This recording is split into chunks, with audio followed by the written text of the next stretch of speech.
నమస్తే, welcome to morning edition. Headlines చూద్దాం.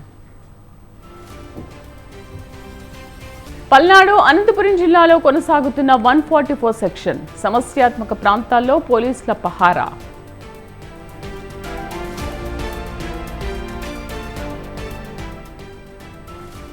Polling అనంతరం హింసపై సిఈసి సీరియస్. పల్నాడు అనంత ఎస్పీల సస్పెన్షన్.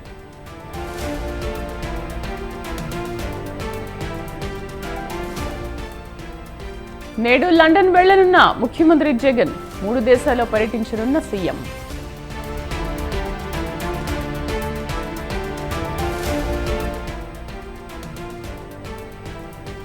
నేటి నుంచి తెలంగాణలో సింగిల్ స్క్రీన్ థియేటర్స్ బంద్. తమకు సంబంధం లేదన్న వాణిజ్య నిర్మాతల మండలి.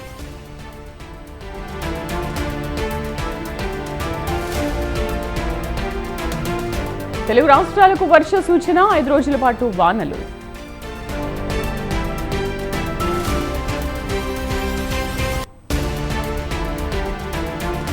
వికారాబాద్లో భారీ అగ్ని ప్రమాదం. 3 రక్షించిన ఫైర్ సిబ్బంది.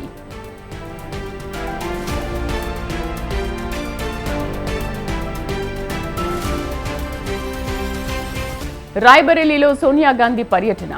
రాహుల్కు మద్దతుగా ప్రచారం.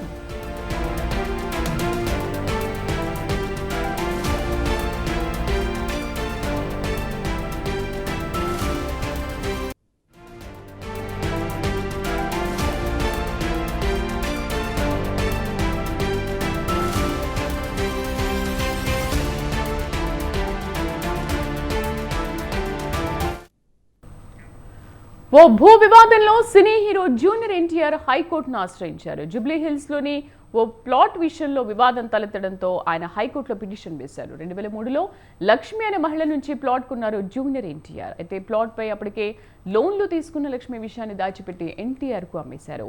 లోన్లు కట్టకపోవడంతో ప్రాపర్టీని స్వాధీనం చేసుకునేందుకు బ్యాంకులు నోటీసులు జారీ చేశాయి. దీంతో జూనియర్ ఎన్టీఆర్ హైకోర్టును ఆశ్రయించాల్సి వచ్చింది. ఓ భూ వివాదంలో సినీ హీరో జూనియర్ ఎన్టీఆర్ హైకోర్టును ఆశ్రయించారు. జూబ్లీహిల్స్ లోని ఓ ప్లాట్ విషయంలో వివాదం తలెత్తడంతో ఆయన హైకోర్టులో పిటిషన్ వేశారు. పూర్తి సమాచారం కరెస్పాండెంట్ పవన్ అందిస్తారు. పవన్. జూనియర్ ఎన్టీఆర్ హైకోర్టును ఆశ్రయించారు. జూబ్లీహిల్స్ లోని తన నివాసం సంబంధించి కోర్టులో పిటిషన్ కూడా దాఖలు చేశారు. అయితే తాను 2003 సంవత్సరంలో లక్ష్మి అనే ఒక మహిళ వద్ద నుంచి కూడా తాను ఇల్లు కొనుగోలు చేశాను. అయితే ఈ నేపథ్యంలో చూస్తే మాత్రము వారు 1997లోనే దీనికి సంబంధించి బ్యాంకులో రుణాలు కూడా తీసుకున్నారు. అయితే రుణం సంబంధించిన రికవరీ నేపథ్యంలో ట్రైబ్యునల్ కూడా ఆశ్రయించారు. అయితే ట్రైబ్యునల్ మాత్రము ఇటు బ్యాంకుకు అనుకూలంగా తీర్పునివ్వడంతో ఇటు లక్ష్మి పైన కూడా పోలీసులు కూడా ఫిర్యాదు చేశారు. అయితే దీనిపైన హైకోర్టు కూడా పిటిషన్ దాఖలు చేశారు. మొత్తానికి తాను లీగల్ గానే కొనుగోలు చేశాను, కావాలనే వీరంతా కూడా మోసం చేశారని మాత్రం ప్రధానంగా ఇందులో ఒక పిటిషన్ కూడా పేర్కొన్నారు. అయితే హైకోర్టు మాత్రము ఈ పిటిషన్ జూన్ 6న విచారణ చేపడతామని చెప్పి కూడా మరోవైపు హైకోర్టు ఆదేశాలు కూడా జారీ చేసింది. ప్రజెంట్ మాత్రం ఇటు పోలీసులకు కూడా ఫిర్యాదు చేశారు. పోలీసులు కూడా ఈ యొక్క రుణం ఎప్పుడు తీసుకున్నారు, దాని తర్వాత ఎలా అమ్మారు అనే దానిపైన కూడా పూర్తిగా ఇన్వెస్టిగేషన్ కూడా చేస్తున్నారు. పవన్, జనరల్ గా అసలు ఒక ప్లాట్ తీసుకునే ముందు దానికి లోన్ ఇవన్నీ ఉన్నాయా లేదా, ఏమైనా ఎలిగేషన్స్ ఉన్నాయా అనేది కూడా చూసుకుంటాం కదా. సో అలాంటిది 2003లో లక్ష్మి దగ్గర తీసుకున్నప్పుడు ఒక సెలబ్రిటీ హోదాలో అయ్యుండి అవన్నీ చూసుకోలేదా? అంటే మొత్తానికి చూస్తే ఒక ఫ్లాట్ సంబంధించిన విషయంలో కొంత మధ్యవర్తులు ఇటు జూనియర్ ఎన్టీఆర్ ను కొంత డైవర్షన్ చేసినట్లుగా తెలుస్తుంది. ఎందుకంటే మధ్యవర్తులే దీనికి సంబంధించి ఒక ఫ్లాట్ కొనుగోలు విషయంలో పూర్తిగా ఇటు జూనియర్ ఎన్టీఆర్ కి సంబంధించి కావచ్చు, మధ్య లక్ష్మికి సంబంధించి కావచ్చు, పూర్తిగా వీళ్ళిద్దరే కావాలని ఇలా చేశారు. అయితే జూనియర్ ఎన్టీఆర్ ని పక్కదో పట్టించారని మాత్రం ప్రధానంగా ఇందులో దర్యాప్తులో కూడా తెలుస్తుంది. అయితే ఇక మధ్యవర్తులు ఎవరైతే ఉన్నారో వారిపైన కూడా చర్యలు తీసుకునేందుకు కూడా పోలీసులు సిద్ధమయ్యారు. ఎందుకంటే ఈ కేసుకు సంబంధించి అన్ని కోణాలు కూడా దర్యాప్తు చేస్తున్నారు. రిజిస్ట్రేషన్ సమయంలో ఎలాంటి డాక్యుమెంట్లు సబ్మిట్ చేశారు దానిపైన కూడా విచారణ చేపడుతున్నామని చెప్పి మరోవైపు పోలీసులు అంటున్నారు. Right Pawan, thank you.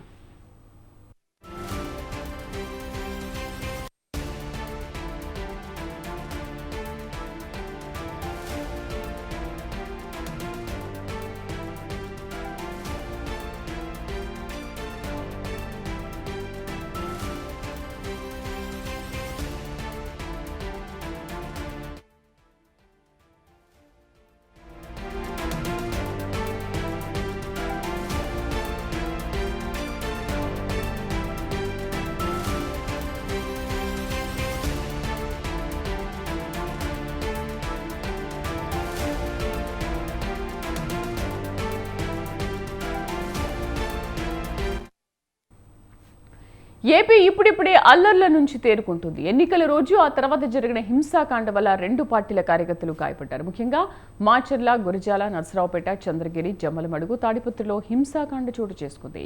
దీంతో భారీగా పోలీసులు పికెటింగ్ ఏర్పాటు చేశారు. కేంద్ర బలగాలు ఇతర జిల్లాల నుంచి పోలీసులను రప్పించి మోహరింపు చేశారు. ప్రస్తుతం 3 జిల్లాల్లో 144 సెక్షన్ కొనసాగుతోంది. దాడులపై దృష్టి పెట్టిన పోలీసులు పలువురిని అరెస్ట్ చేశారు. ఇప్పటికే తిరుపతి దాడి కేసులో 14 మందిని అరెస్ట్ చేశారు. చంద్రగిరిలో జరిగే వారపు సంతను రద్దు చేశారు. అదేవిధంగా తాడిపత్రి దాడి కేసులో పోలీసుల అదుపులో 40 మంది ఉన్నారు. పల్నాడు జిల్లా సమస్యాత్మక గ్రామాల్లో పోలీసులు మోహరించారు. పలువురి నేతల ఇళ్ల నుంచి మారణాయుధాలు స్వాధీనం చేసుకున్నారు. తాడిపత్రిలోని 144 సెక్షన్ కొనసాగుతోంది. కేతిరెడ్డి పెద్దారెడ్డి, జేసీ ప్రభాకర్ రెడ్డి ఇంటి దగ్గర పోలీసులు బందోబస్తు ఏర్పాటు చేశారు. దాడులకు పాల్పడిన వారిని గుర్తించే పనిలో ఉన్నారు పోలీసులు.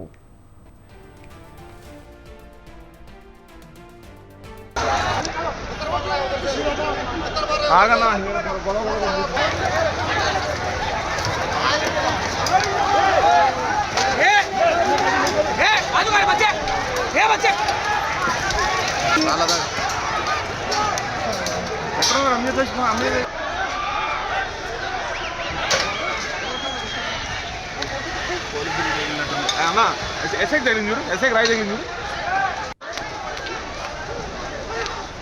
నా కడపలో రాళ్ల దాడి వైసీపీ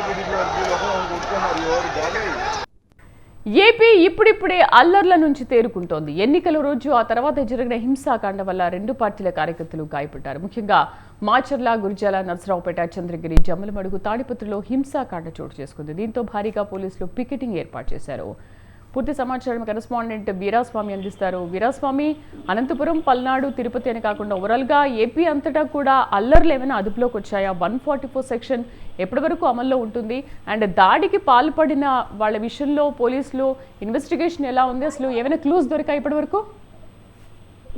శ్రీదేవి, ప్రధానంగా చూసుకున్నట్టే ఆంధ్రప్రదేశ్ రాష్ట్రంలో ఎన్నికల ప్రక్రియ జరిగిన తర్వాత దాదాపు తాడిపత్రి, మాచర్ల ప్రాంతాల్లో కూడా ఎక్కువగా అల్లర్లు జరిగాయని చెప్పేసి పోలీసు అధికారులు కూడా ఒక నివేదిక ఇవ్వడం జరిగింది. దీని మీద కూడా ఎలక్షన్ కమిషన్ కూడా తీవ్రంగా ఆగ్రహం వ్యక్తం చేసింది. ఈ నేపథ్యంలో డీజీపీ దానికి సంబంధించి కూడా ఏదైతే ఉందో సిఎస్ తో పాటు ఎలక్షన్ కమిషన్ ఢిల్లీకి పిలిపించి వాళ్ళ దగ్గర కూడా చూసుకుంటే మాత్రం నివేదిక కూడా తీసుకోవడం జరిగింది. దీనికి సంబంధించి కూడా పల్నాడు జిల్లాకు ఎస్పీగా ఉన్న బిందు మాధవ్, దీంతో పాటు చూసుకున్నట్టే మాత్రం తాడిపత్రికి సంబంధించిన పోలీసు ఉన్నతాధికారులు, దీని డిఎస్పీ గురజాలకి సంబంధించిన పల్లపు రాజును కూడా వీళ్ళందరినీ కూడా వాళ్ళపై వేటు కూడా వేసిన పరిస్థితి నెలకొంది. ఈ నేపథ్యంలో కూడా 144 సెక్షన్ కూడా విధించింది. ఈ నేపథ్యంలో దాదాపు 2 రోజుల పాటు 144 సెక్షన్ అమల్లో ఉంటుందని చెప్పి కూడా శాంతి భద్రతలో విఘాతం కలగకుండా మాత్రం చర్యలు తీసుకోవాలని చెప్పేసి ఎలక్షన్ కమిషన్ కూడా ఇప్పటికే సన్నాహాలు కూడా చేసింది, ఆదేశాలు కూడా జారీ చేసింది. వీటన్నింటినీ అమలు చేయాలని చెప్పేసి ఉన్నతాధికారులు కూడా స్పష్టం చేసింది. దీని మీద కూడా తీవ్రమైన హెచ్చరికలు కూడా జారీ చేసిన పరిస్థితి నెలకొంది. ముందస్తు సమస్యాత్మక ప్రాంతాల మీద ఎందుకు దృష్టి సారించలేదు? ఎందుకు పిన్ పాయింట్ గా వాటన్నింటినీ గుర్తించలేదు? ఇంత అల్లజడులు రేగడానికి ఇంత విధ్వంసంగా జరుగుతుంటే ఎందుకు మీరు అప్రమత్తంగా ఉండాల్సిన పోలీసు ఉన్నతాధికారులు ఎందుకు ఇంత విధ్వంసం జరిగిన తర్వాత మాత్రం చర్యలు తీసుకోవడం ఏంది? వీటి మీద దృష్టి సారించాల్సిన అవసరం ఎంత ఉంది అని చెప్పేసి యాక్షన్ లో ప్లాన్ గా భాగంగా వీళ్ళందరినీ కూడా సస్పెండ్ చేసిన పరిస్థితి నెలకొంది. ఇప్పుడే చూసుకుంటే దాదాపు 2 రోజుల పాటు 144 సెక్షన్ విధించిన పరిస్థితి నెలకొంది. ఈ 2 రోజుల పాటు మాత్రం అదుపులోకి వస్తేనేమన్నా వీటిని 144 సెక్షన్ ఎత్తివేసే అవకాశాలు ఉన్నాయి, లేదంటే మాత్రం దీన్ని పొడిగించే అవసరం. అంటే మనకున్న సమాచారం మేరకు మాత్రం 144 సెక్షన్ మాత్రం దీనికి పెంచే అవే విషయంగా 2 రోజుల తర్వాత మాత్రం మరో 2 రోజులు పొడిగించాలి, మరో 2 రోజులు పొడిగించాలి అన్న విధంగా మాత్రం అడుగులు ముందుకు వేస్తుందని చెప్పుకున్న పరిస్థితి నెలకొంది. దీంతో పాటుగా చూసుకున్నట్టు మాత్రం ఎలక్షన్ కమిషన్ తీవ్ర ఆగ్రహం వ్యక్తం చేసిన పరిస్థితి నెలకొంది. ఇటువంటి మరోసారి పునరావృతం కాకుండా లేదంటే మాత్రం సీరియస్ యాక్షన్ తీసుకోవాలని చెప్పేసి ఎన్నికల కమిషన్ కూడా ఉన్నతాధికారులు కూడా ఆదేశాలు జారీ చేసిన పరిస్థితి. ఎప్పటికైనా అప్రమత్తంగా ఉండాలని చెప్పేసి చెప్పిన పరిస్థితి ఉంది. ఇప్పుడు పల్నాడు జిల్లాకు వచ్చేసిన పరిస్థితి 632 మందిని ఇప్పటికే ఐడెంటిఫై చేశారు. ఐడెంటిఫై చేసిన తర్వాత వాళ్ళందరి మీద కూడా యాక్షన్ తీసుకునే అవకాశాలు ఉన్నాయి. అదే విధంగా చూసుకున్నట్టు మాత్రం నిన్న పల్నాడు జిల్లాలో కేవలం ఇళ్ల సోదాలు అంటే మెయిన్పట్నం చూసుకున్నట్లయితే టీడీపీ, వైసీపీ నాయకుల ఇళ్లలో కూడా కొంతమంది కూడా సోదాలు చేసిన పరిస్థితి నెలకొంది. సోదాలు చేసిన తర్వాత మాత్రం ఆ ఇళ్లలో కూడా బాంబులు, పెట్రోల్ బాంబులకు సంబంధించి కూడా కత్తులు, కర్రలు కూడా దొరికిన పరిస్థితి నెలకొంది. వాటన్నింటిని కూడా తీసుకుని దీనికి సంబంధించి ఘటనకు పాల్పడిన వాళ్ళు ఎవరు, ఈ ఘటన మాత్రం పునరావృతం అయితే పెద్ద ఎత్తున పెద్ద అలజడి రేగే అవకాశం ఉంది, విధ్వంసం జరిగే అవకాశాలు ఉన్నాయి. కాబట్టి ఈ నేపథ్యంలో కూడా వాటిని కట్టడి చేసేందుకు మాత్రం ఎక్కడికక్కడ తనిఖీలు నిర్వహిస్తున్న పరిస్థితి నెలకొంది. వీళ్ళని కూడా కొంతమంది కూడా ఐడెంటిఫై చేసిన పరిస్థితి నెలకొంది. ఈ నేపథ్యంలో కూడా మాచర్లో విధ్వంసకాండ చెలరేకకుండా ఇప్పటికే ఎస్పీ బిందు మాధవ్ని ఇక్కడికి సస్పెండ్ చేశారు, కొత్త ఎస్పీని తీసుకొస్తున్నారు. దీనికి సంబంధించి కూడా ఇళ్లలో సోదాలు కూడా నిర్వహిస్తున్న పరిస్థితి నెలకొంది. ఈ మరికొంతమందిని కూడా అదుపులో తీసుకునే అవకాశాలు ఉన్నాయి. నిన్న 32 మందిని అదుపులో తీసుకున్నారు కొత్తగా, మరికొంతమందిని కూడా అదుపులో తీసుకునే అవకాశం ఉంది. దీనికి సంబంధించి కూడా ఏదైతే ఉందో ఈ గొడవలకు సంబంధించి లేని వాళ్ళు కూడా కొంతమంది కూడా పోలీసు ఉన్నతాధికారులు దీని మీద కూడా దర్యాప్తు చేయాలని చెప్పి విచారణ చేయాలో భాగంగా తీసుకునే అవకాశాలు ఉందా. ఎక్కడికక్కడ మాత్రం తెలంగాణకు కొంతమంది, కర్ణాటక కొంతమంది, అదేవిధంగా చూసుకున్నట్టు మాత్రం గుంటూరు జిల్లా కాకుండా పక్క జిల్లాలకు కూడా వైసీపీ, టీడీపీ నాయకులు తలదాచుకునే పరిస్థితి నెలకొంది. ఈ నేపథ్యంలో గొడవలకి సంబంధించిన వాళ్ళు కూడా వాళ్ళు వెతికే పనిలో పడ్డారు. Sridevi. Right Veeraswamy, thank you.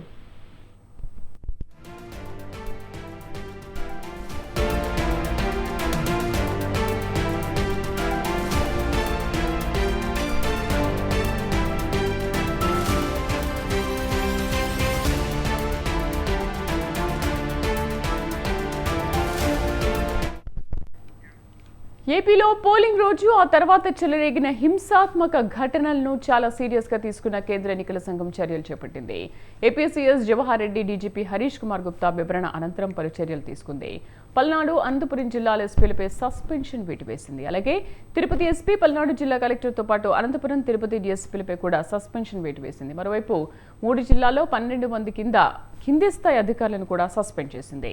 3 ఎస్పీలు, 1 జిల్లా కలెక్టర్ను బాధ్యులుగా నిర్ణయిస్తూ రాష్ట్ర ప్రభుత్వం ఇచ్చిన నివేదికపై తీవ్ర స్థాయిలో స్పందించింది. పల్నాడు ఎస్పీ బిందు మాధవ్, అనంతపురం ఎస్పీ అమిత్ బర్ధన్ను సస్పెండ్ చేసిన EC, Tirupati SP Krishnakanth Patel, Palnadu collector Lotheti శివశంకర్లపై బదిలీ వేటు వేసింది. ఈ 3 జిల్లాలకు చెందిన 12 మంది కింది స్థాయి పోలీస్ అధికారులపై సస్పెన్షన్ వేటు వేసింది. ఈ 16 మంది పైన శాఖాపరమైన విచారణ జరిపించాలని ఆదేశించింది.